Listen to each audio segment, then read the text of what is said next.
P11 doesn't look too bad from the outside, but it looked pretty tough on track. What was it like from the cockpit? Yeah, I mean, it is tough. It's Monaco has become an even greater challenge this year. With these cars, it's just all the bumps, many bumps that I didn't know was there. You feel them now, and on many of the entries to corners, you just, the car is so twitchy, so you hit a bump in the wrong way and you lose the rear. So it's very intense, and it's still great. Good, I'm glad to hear it's still great. For Q1 though, tomorrow, you must be anticipating the traffic playing into your strategy. Today you were frustrated, I take it, with the Sonoda element?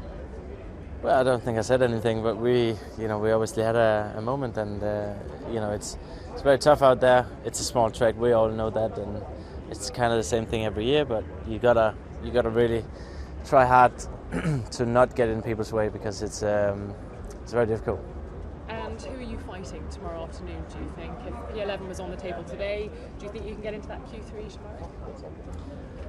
Yeah, I think so. The tyres are pretty peaky, and we didn't quite hook it up. I'm sure many people didn't hook it up. So at the end of the day, when you get to qualifying and everyone gets their laps at the right time, and so I don't know if it's going to move around, but at least we know there's more to come. A little, just a little more, but it only takes a little to move forward. So I'm optimistic and looking forward to the big day tomorrow. When you say the tyres are peaky, just explain the sort of behaviour straight out of the box and how long it's taking to switch them on and how long they're going on. Well, they work quickly, and they also go off quite a lot after 2-3 laps, and also in race pace, in long runs, they go off quite a lot. They grain, so the race is going to be interesting, I think. And there were cars that were 4 or 5 seconds off the pace, which is a lot here in Monaco. Still, you couldn't overtake. So we'll see. It's going to be fun. Tomorrow is still the big day, the important day. So we'll give it everything.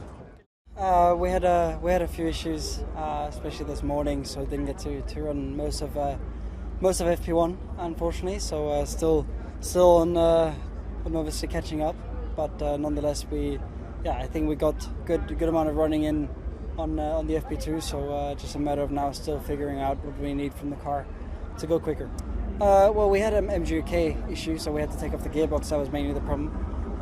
So there was, we did have to fit some new parts in, but nothing that would, I think, in that case, affect the driving. So yeah, should all be okay. This morning we spoke about the challenges. Was it as challenging as you thought, or even harder? Well, what was definitely different compared to last year was a lot more bouncy. I mean, the bumps are obviously not filtered, and therefore you feel it straight away in your body, which obviously has an effect, not only on the car but also in terms of driving. So the approaches were a bit different, and the overall feel was a bit different to last year.